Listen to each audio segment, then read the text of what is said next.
Australia, the sixth largest country on Earth. An ancient, rugged, and unforgiving land with abundant animal life, both beautiful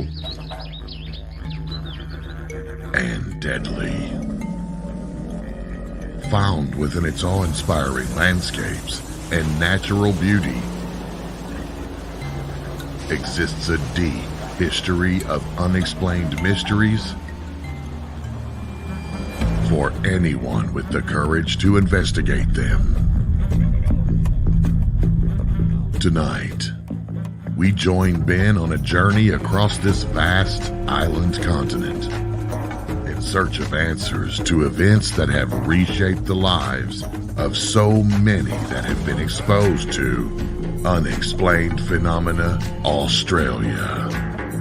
With your host, Ben Hurl.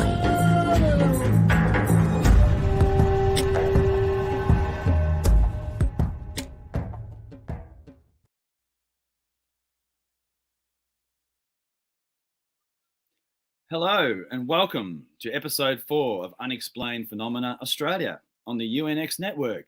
I am your host, Ben Hurl, and Australia is a land of vast geographic space, and there are many uninhabited areas, and the majority of the population is coastal. The sheer quantity of unknown phenomena that is present here is staggering. No one knows the actual extent of it, and much has actually been lost to time. Ad hoc groups, investigation groups, they come and they go. Information gets hoarded and not shared. And we're no different to anywhere else in the world. Aboriginal encounters are no doubt many over the years, but they're difficult to access and many are also lost to time as well. But here on Unexplained Phenomena Australia, we will piece by piece uncover what we can and examine as many different phenomena as possible. UFOs are the first under the investigative microscope, and there's so much to look at here. There really is. In the last 3 episodes, we've already seen the wide variety of different high-grade cases that have occurred across Australia. And in these cases, we've seen animals in terror, multiple encounters, interaction with UFO occupants, ground trace evidence, and physical effects on witnesses. And one aspect that we haven't had time to see yet or haven't seen is telepathic communication, disembodied phenomena, and perhaps ESP or thought transferal, where entities are talking to witnesses via their mind. And we will see that in this week's episode. All of the cases that we've examined have been complex, strange, multifaceted. And what must be noted is that no one involved in any of these encounters went looking for the unknown. The unknown found them. There was no profit for witnesses, and most likely they're going to receive ridicule rather than profit. And if you look at all the years we've examined so far, 1966, 1972, 1980, late 80s, to name a few years, these were not necessarily enlightened times here in Australia. And to bravely state publicly that you'd had a strange encounter with a UFO, a flying saucer, or even a UAP was definitely to go out on a limb. The public would be mildly fascinated at best, and the media usually, but not always, treated it as a slow newsday item. And in this episode, we will continue to riff around more cases that are relatively unknown and fading from public consciousness, including those that we ran out of time for last week. If this show stimulates your interest, that's great. I will have achieved something. But if you do your own research, you will find out even more. And I encourage every student of the unknown to take those steps. Explore the unknown as much as you can. This and other shows and resources are so readily available now, unlike any other time in history. You can just access information with the internet and everything that's available now. Back in the old days, you got a newsletter or maybe a magazine or a book, and the information spread around a lot slower in the 50s, 60s, 70s, 80s, perhaps getting a bit quicker by the 90s. And I encourage research so much. It is so rewarding to take a case and work it as far as it can be done. In the case of cold cases, this is especially rewarding.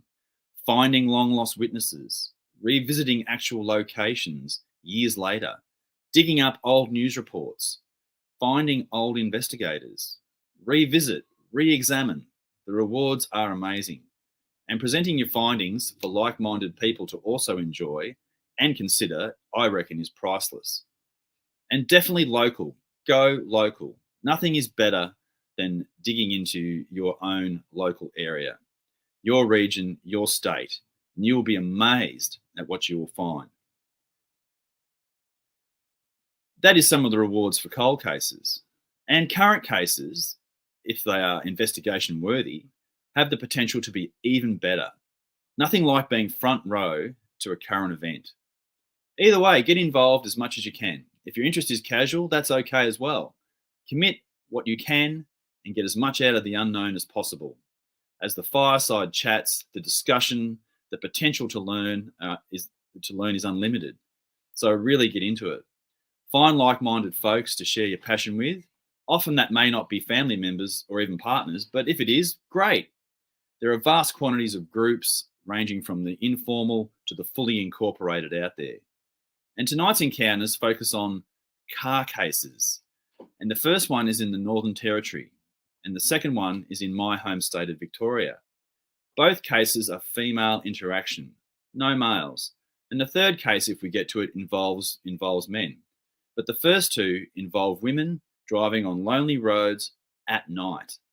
One woman is alone in one case, and the other has company.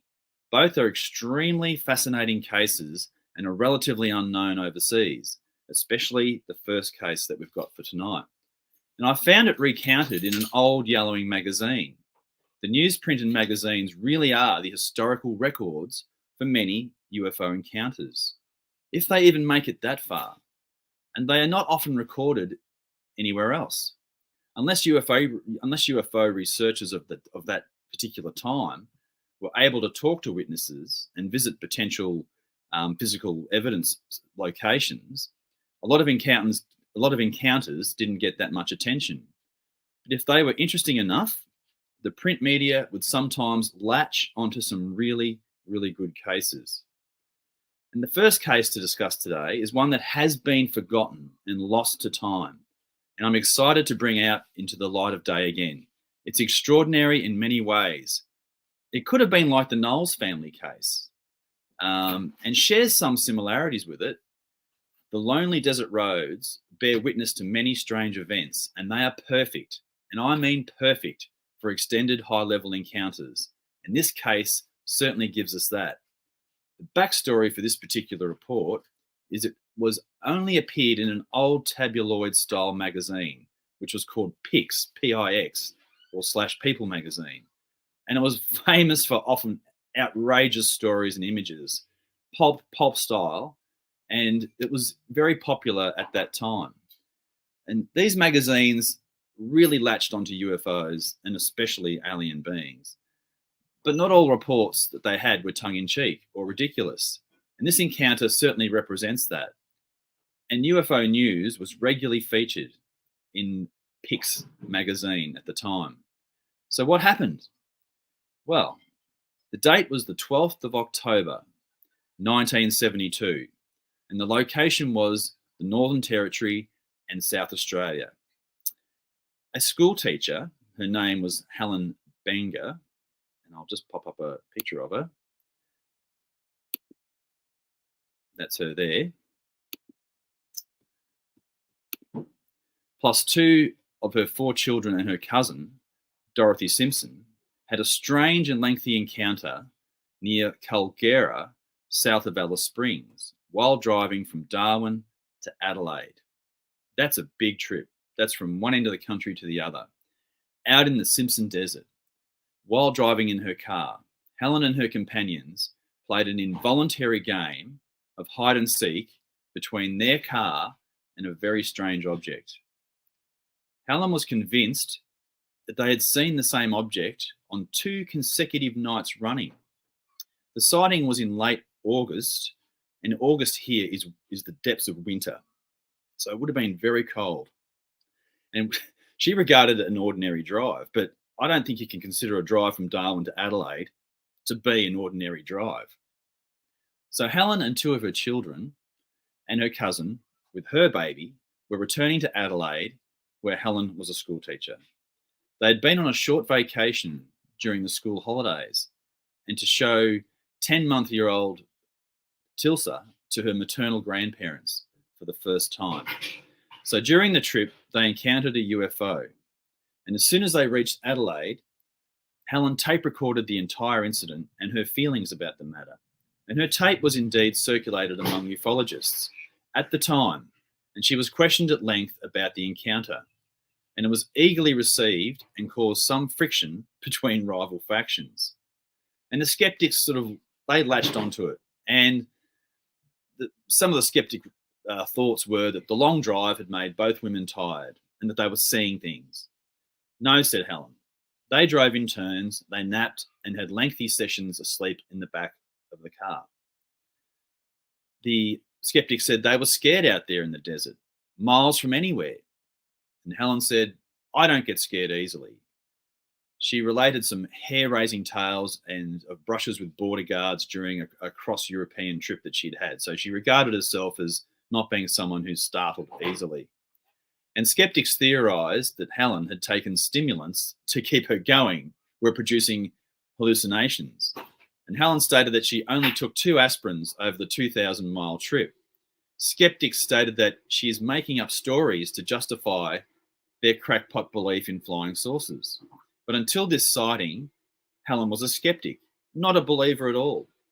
Skeptics accused her of seeking financial gain, but her interview with People magazine, she was not paid for that story. And she contacted the tabloid because she thought she would get a fair go. All she wanted was her story told her way. The interviewer listened to Helen Benger, and he watched her for 3 hours and concluded that she was neither a liar, a fool, or a charlatan. She was an articulate woman in her early 30s, raising a family and teaching 4th grade school. Helen was almost apologetic about her insistence that she saw a UFO. She said, you'll think I'm crazy, but I can hardly believe. Believe or not, as you want. So she was sorry I have to report this incident. That was kind of her attitude. And sitting in her parents' lounge room of a Mr. and Mrs. W.J. Kennedy in the suburb of Underdale in Adelaide, and far from the spooky deserts and the mysterious lights, and telling her story for the upteenth time, the fact that she did see what she describes seemed highly likely, even to the most skeptical interviewer. In short, Helen was a very credible witness with nothing to gain. So what actually happened? On the second night, while driving south of Alice Springs across the Simpson Desert, Helen stopped the car. She was cold and uncomfortable, and the road was rough, and she intended to sleep, but could not, as they were too cramped in the little car. At about 1:45 a.m., she was staring out across the desert in the bright moonlight. She was thinking how lovely it was when she noticed a strange light out over a hill in front of her. It attracted her attention because it was so large and because of its colour. It was a yellowish white light. It was definitely not an aircraft, as it wasn't moving, and it wasn't a satellite because it was too low.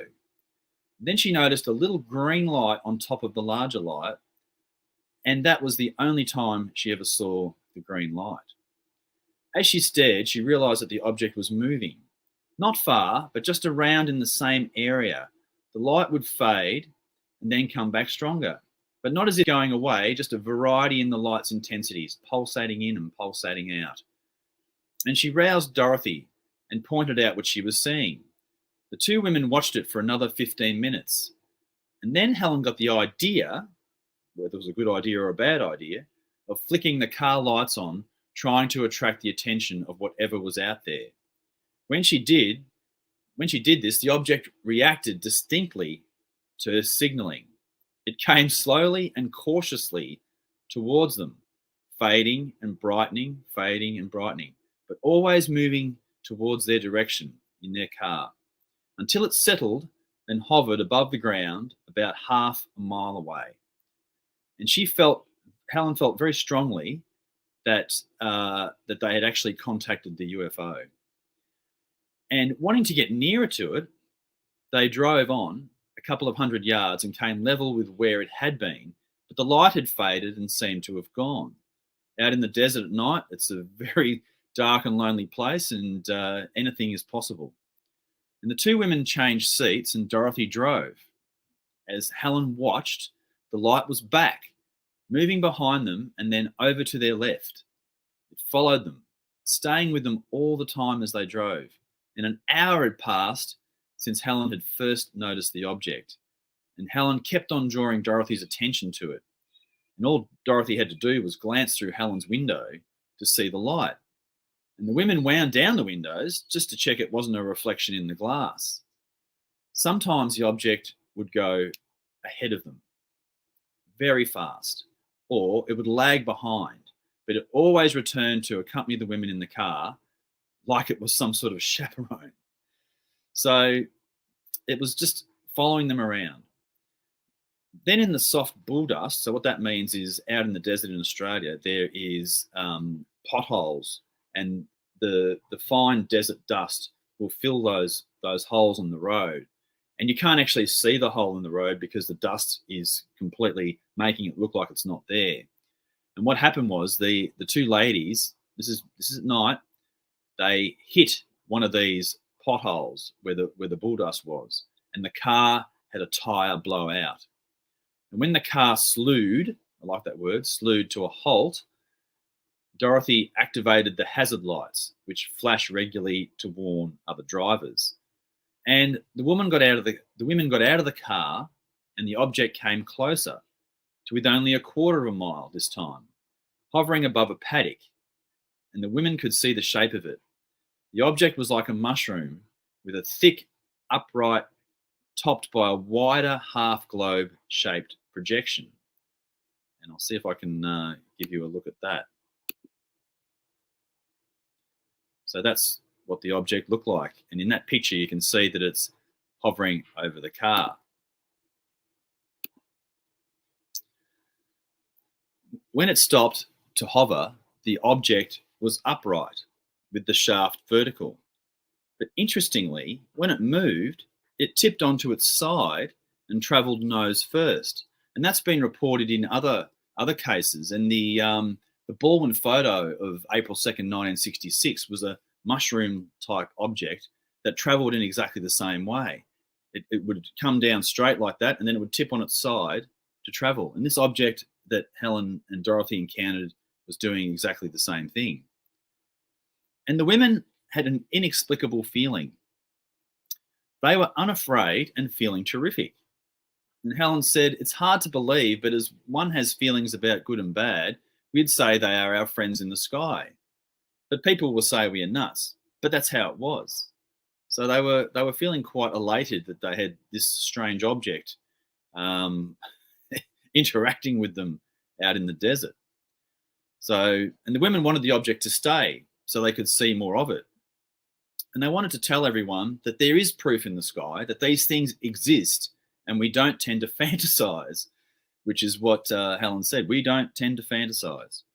It took the women some time to change that tire, and they heard a noise and assumed that a car was coming, and they waited, but no car arrived.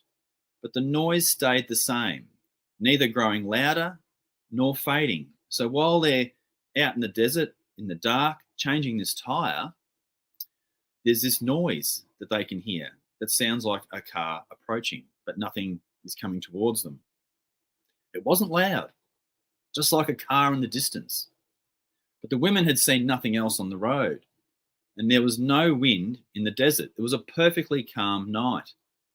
Once the wheels were changed and the car was travelling again, the object moved, travelling parallel with the car. The women had come to the conclusion that the object was a UFO, and they were experiencing something beyond their knowledge. The object followed them all the way to Culgera, which is on the Northern Territory and the South Australian border, which they reached at first light. So this object had been following them pretty much all night. And Helen observed that the object all the time, and it stayed to the left of them, sometimes racing ahead at fantastic speed. Then it would stop and fade in and fade out. But its presence was constant, never changing shape, keeping to the same pattern of speeding ahead and waiting for the car, speeding ahead, waiting for the car. Helen even signalled from the car with a torch. They were in such close contact, and the women felt like they wanted to be friendly with the object. And as they reached Culgera, the shape became even clearer in the rising dawn light. But the object was getting higher, as if it was starting to conceal itself. And the women came upon a coach or a bus parked by the road with everybody sleeping. And the women wanted to show them what they had been experiencing, but decided against it. They had woken the people. If they had woken the people and the UFO had faded away, people would call them stupid, as people are skeptical. And then the woman pulled up to a stationary truck, but all their shouting and tooting of the horn and banging on the cab did not raise the driver. And the women knew that they weren't imagining what had been with them all night, but they wanted other people to see. And as it grew lighter, they could see the texture of the object, and it looked aluminium, but not chrome shiny. It had no light. At this stage, just a glow about it. And as they were reaching Culgera, the object disappeared. So very, very interesting. And they drove most of the day deep into South Australia and were southeast of Kingunya and heading towards Woomera as night fell. All day they had talked about the sighting, but had seen nothing more. And both had a good sleep while the other drove. And I'm just going to put up another picture. So this sort of shows the trip. So from Alice Springs down to Culgera and heading all the way down to Woomera. So you can see Woomera is there's a military base there, which also has a lot of UFO sightings in that area. And down at the bottom of the picture, you can see Adelaide, which was their ultimate destination. So driving from Darwin, which is north of Alice Springs is probably rudimentarily the halfway mark. So that's really, really interesting to see. So they drove deep into South Australia and southeast of Kingunya and heading towards Woomera as the night fell. And all day they had talked about the sighting, but had seen nothing more. And both had a good sleep while the other drove. So they were looking after each other as they were traveling along on this big trip. They had indeed speculated whether they would see the UFO again, but thought it unlikely. The original sighting was now a few hundred miles back, and they really wanted to see it again. So they've driven a long way from when they first encountered it the previous night. They did get their wish, and they saw the light on the ground about a mile away in the scrub. They wondered if it had followed them all day at high altitude, perhaps right up there, unseen. And Helen thought on this occasion, it could have been someone with a spotlight or someone parked in the scrub, maybe a couple. It was just a light as they'd seen the previous night, with no specific shape. So this is the second night. Helen got her torch out, wound down the window, and signalled in that direction. And the light repeated the signal. If Helen flicked the torch 3 times, the object responded the same. 2 flashes brought 2 more from the light. This time they felt different. They felt frightened that the thing was back. Interesting that the first day they were feeling like it was really good, and the second day for the second experience, they were feeling scared, frightened. And I think what scared them was that the women had felt that the UFO had been watching them all day, and she was convinced that it had come back and followed them into the night on the second night. After a few miles, they saw it again, and it answered Helen's torch signals. It began its hide-and-seek game with the car. They would drive, it would disappear. Then it would appear again further ahead. closer on either side of the road, and the women were frightened, as there seemed no question that the UFO was in contact with them. Helen had the feeling that the object wanted them to stop. It would come closer and hover, and the travellers could see it sitting there. They would drive past, and again, the object would overtake and wait for them. And this happened 6 or 7 times. The object would overtake them, wait, overtake, wait. And she had seen the object rise from its hovering position and take off. And underneath a green light flowing from the underside of the UFO, they had been watching illuminated a large area of the ground. So the object had risen up and it shone a light down on the ground as they passed. And they could see in this greenish light the desert had been illuminated. The object again disappeared for a while. And then she saw the light skimming through the trees, enabling Helen to catch glimpses now and then. But by this time, the women were feeling really scared. Again, the opposite feeling of the elation of the night before. And they came to a side road to the left in brilliant moonlight, clear and bright. Helen looked out for the UFO. And as they passed the intersection, there it was, landed 100 yards down the road. It was not something that belonged to this earth. It was as high as a house and nearly covering the full width of the road.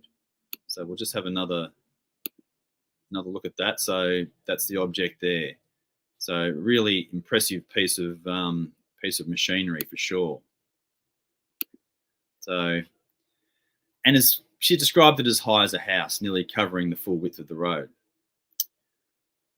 And at this point in time, they could see the materials of which it seemed to be made, the dull aluminium and matte black. But she only really saw it for a few seconds, but it was enough to print it in her mind. There was no lights on the object, but it was illuminated by the moon.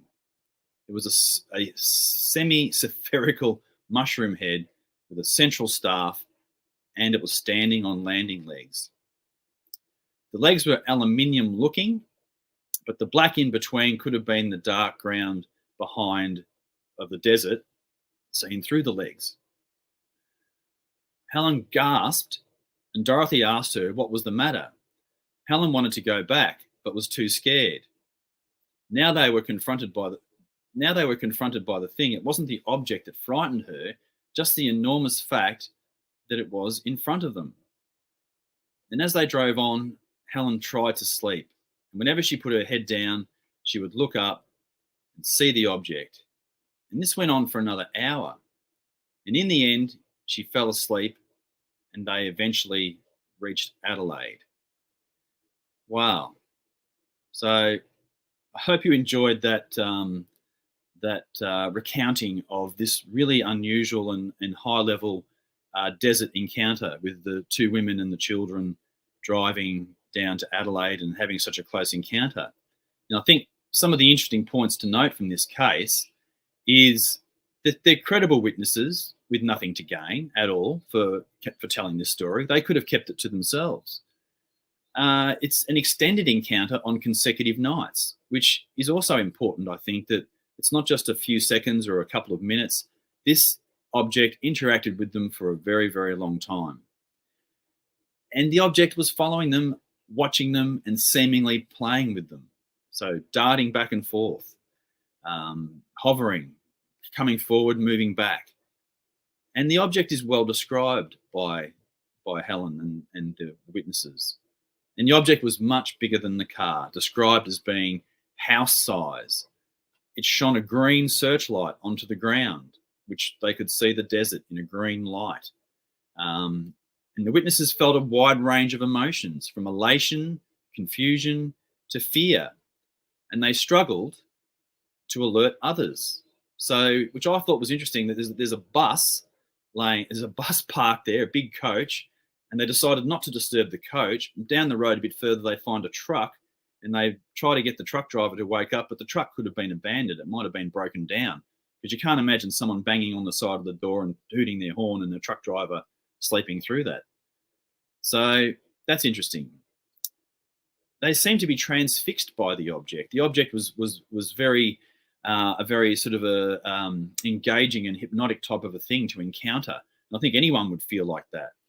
And interestingly, in this case, there was no effects on the car. So the car wasn't stopped, the lights didn't go out, the electrical system didn't stop, the stereo kept on, the radio could have played. The car was not affected. So it's interesting that in some cases, cars are affected, and in other cases, they're not affected.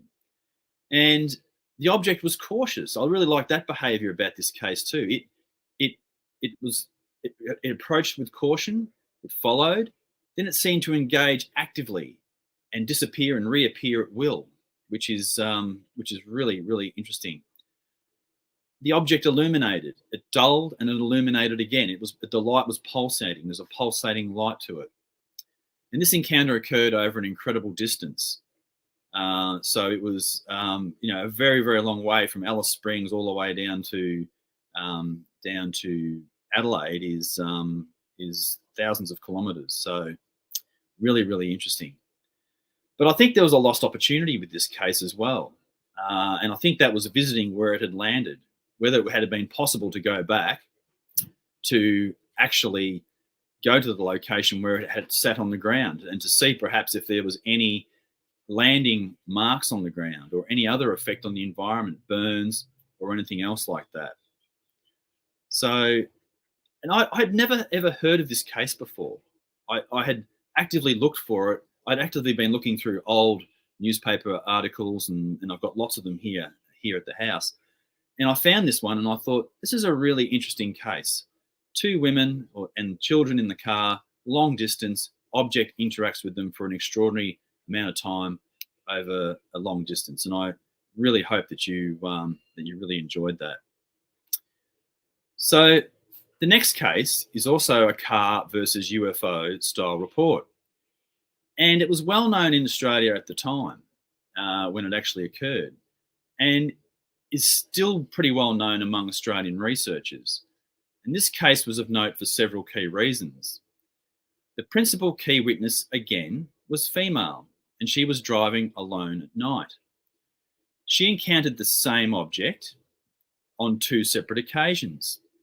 A different object to what the people in the Northern Territory saw, so completely different. But she had seen an object on two separate occasions. The craft's occupants or someone was telepathically communicating with the witness, and the witness was interacting with entities that others could not see, despite being in the same vicinity. This case also occurred very close to my fellow researcher's house. Andrew Arnold lived down in Frankston, and it occurred on the road right where he lived. And I've been past this location many, many times over the years. The local police were not that interested in her account. Despite her attempts to alert them, the witness tells her experience in a straightforward and matter-of-fact kind of way, very similar to Helen Benger. Both women were in their 30s. They were both mothers, reliable, credible, believable. And authorities were at a loss to explain what had happened and what had occurred. Investigators were left puzzled by the witnesses' reactions and communications with the extraordinary. So what happened, particularly in this second case? We'll have a discussion on that now. It's known as the Maureen Puddy Case from 1972, which was a very active year in UFOs. And I've got a picture of her here, which I will share. So that's Maureen, looking very 1972 style haircut at the time. And that's her. And her story starts with a visit to the Royal Children's Hospital in Melbourne, where her son had been taken after an accident at school when a cupboard had fallen on him and he had broken his leg. He'd been taken to the hospital by the Angel of Mercy helicopter air ambulance service. And while driving home from a visit to the boy on the 5th of July 1972, so this is again a winter case in 1972, she called in at her mother's home for a cup of tea and a chat, leaving there about 9:15 p.m., taking the shortcut along the Murray Highway from Frankston. So Murray is spelled Mooraduc, Murray Highway. And that location is, I'll give you a bit of an idea where you can see that location. So here's Melbourne, around Port Phillip Bay, and just down a bit there you can see Frankston, and there's a little dot below Frankston. So that's the approximate area where it was. And this picture here shows you a bit of a closer view. So where Frankston is in the top part of the image there, down where that little white dot is the approximate area, and that's on what's called the Mornington Peninsula, which is a great, lovely seaside area with a big bay, lots of tourists, and a very, very busy area in this day and age. So that sort of orientates you to where it was. So she's gone to visit her son, called in at her mother's place on the way home for a chat, leaving there about 9:15 p.m., taking that shortcut along the Murray Highway. And on this occasion, she saw a blue light reflecting down over the car and thought it was a helicopter flying overhead and maybe trying to get a message to her, although how they could tell her car in the dark had not occurred to her. So she thought she'd better stop and see what they wanted. She had not bargained on what confronted her, a large circular object, like two saucers placed together with one upside down, the usual saucer shape. The object was possibly, in her estimating, 2 telephone poles high and would have spanned the strip of road about 24 feet wide, also taking in what we call the nature strip or the side of the road on either side of the road, making the saucer approximately about 100 feet across. So I've got another image here to show you, which is very representational.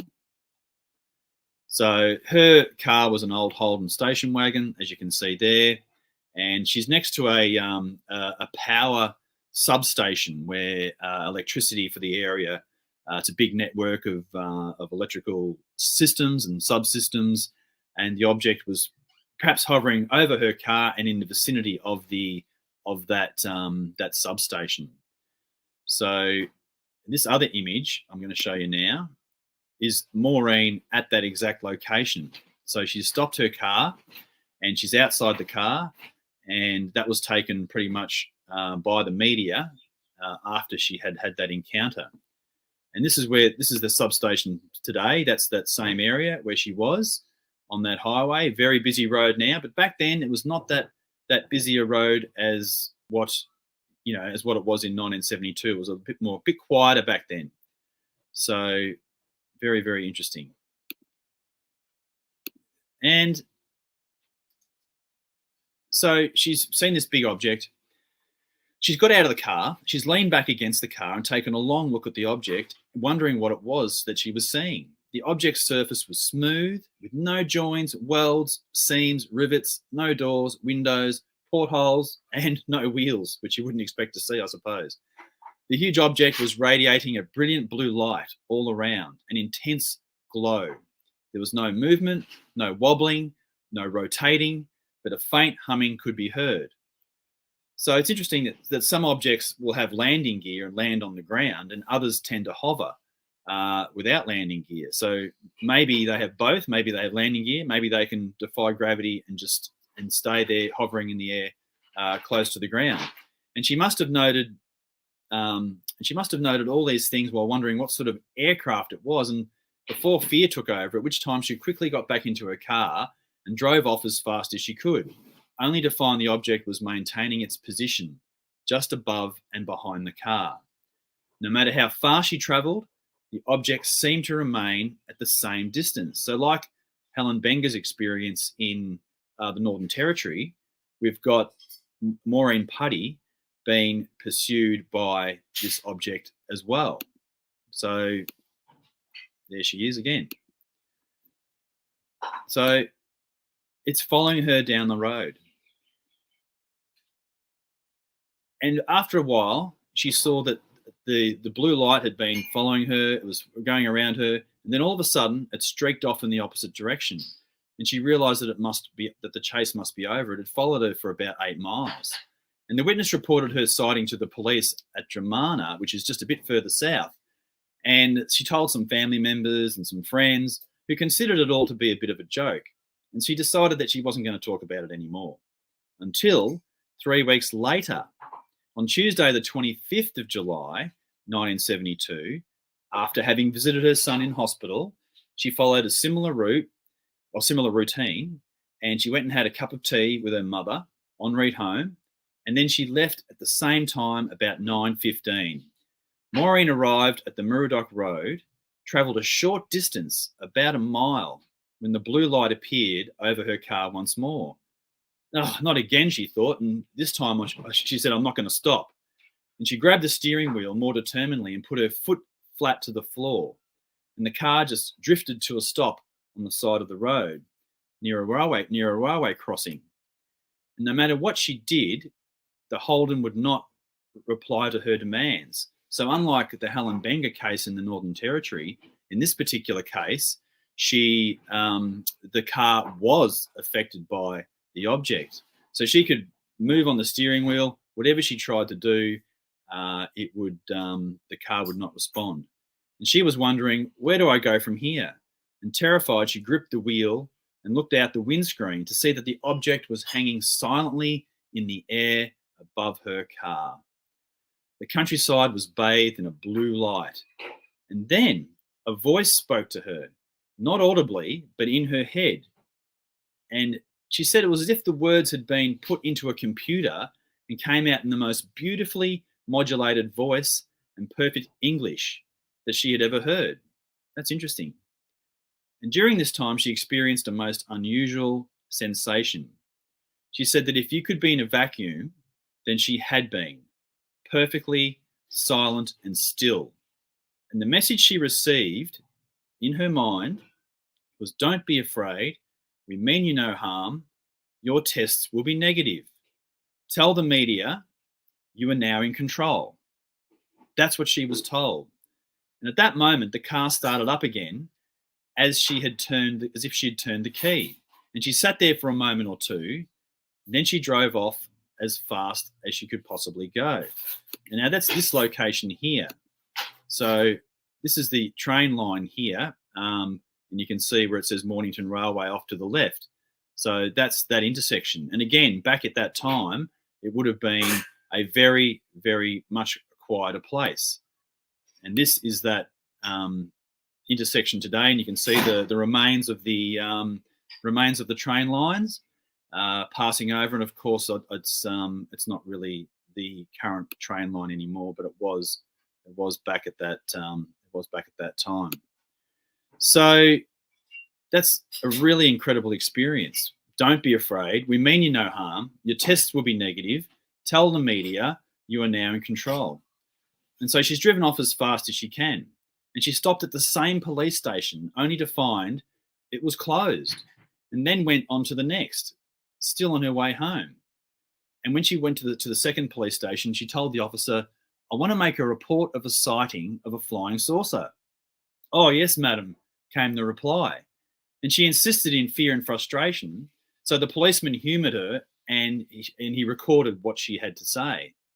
And the next morning, she phoned the Laverton the RAF, Royal Australian Air Force Station, to ask if they could offer any explanation of what she had seen, to which they replied that it could not have been an aircraft or a balloon, as neither would have been in the area at the time. But don't say anything, as it could cause panic. They would send her a questionnaire to complete. But when later asked about this, you'd have to be an astronaut to understand the form, was her response to the pro forma that she had received from the RAF, and she didn't bother to return it because they really treated her like a bit of an idiot. And the third experience is a really interesting aspect of this case. It was only a psychic experience, and it occurred about 6 months later. So you're getting towards the end of 1972, and she had phoned Judith McGee and Paul Norman, who were the Viewforce investigators, and she was rather agitated when she rang them. And for some days, Maureen had been hearing a voice calling to her to return to the meeting place.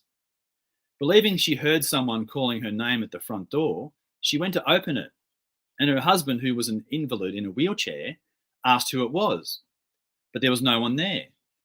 When she went shopping, she heard, "Maureen, Maureen, return to the meeting place," and she looked around to find there was no one near. She felt she had to go to the meeting place, but she was too scared to go alone. So she arranged to go with Paul Norman and Judith McGee. And they agreed to go that Wednesday evening. Paul fueled up the car. Judith prepared a hot drink and some supper. Very much the Australian thing to do. For they didn't know whether they're going to be sitting out there all night or whether they'd need something to keep them going on a night, and how long they're going to be out there. And even though it was supposed to be summer, it was apparently a fairly cool night. So they went out to the opposite the electric substation at about 8:30 to 9 o'clock, and it was a little bit early, and it wasn't dark, and they could see Maureen's Holden station wagon when they arrived. And she got out of the car and she came straight over to the investigators, and she nearly went off the road back there. And she suggested that that they should all get together.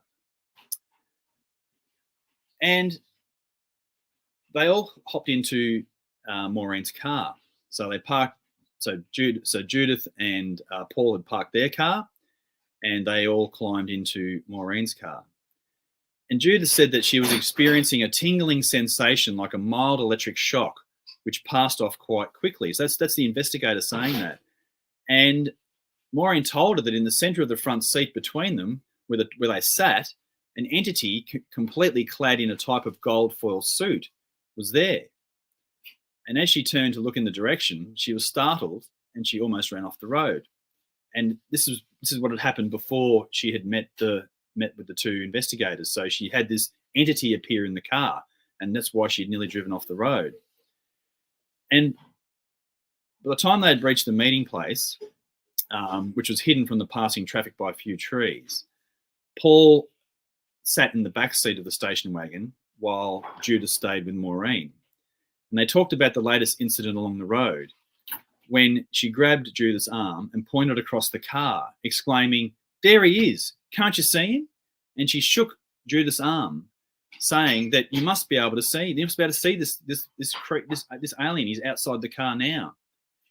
And it was, but the two investigators couldn't see. They couldn't see anything at all.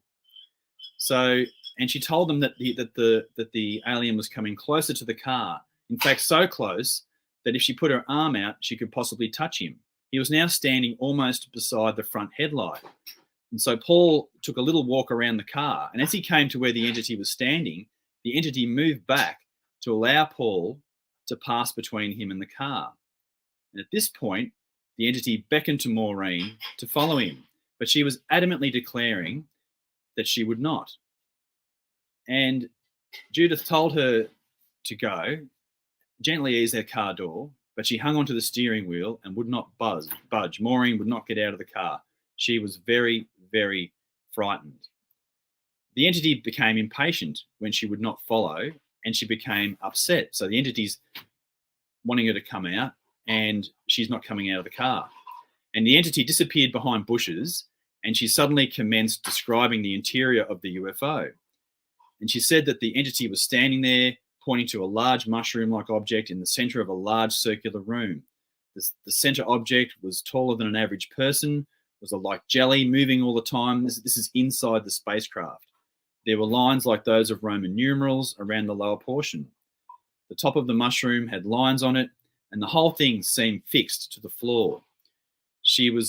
Maureen's looking around the room and becoming very agitated, crying, saying, "I can't get out. There are no doors or windows. I can't get out." Judith put her arm on her shoulders in an attempt to calm her down, and could feel tears on her hand where Maureen had been crying. And she was really, really upset. And Judith decided to direct her thoughts to the entity. Nothing to lose and maybe something to gain, as she was very concerned about Maureen's state. and she felt that Maureen was going to go through a nervous collapse or maybe even have a stroke or a heart attack. And so she requested that they take pity on the poor girl. And as she thought that, Maureen said, "He wants me to close my eyes." And I said that, and Judith said that you should do that immediately. And she felt her relax as if she was in a trance. So it was a really, really, really strange encounter that Maureen had with the two investigators in the car on the side of the Murdoch Highway. And she'd come out of the trance and she seemed quite normal. And so they went on and had their supper, discussing the mushroom object and trying to identify it.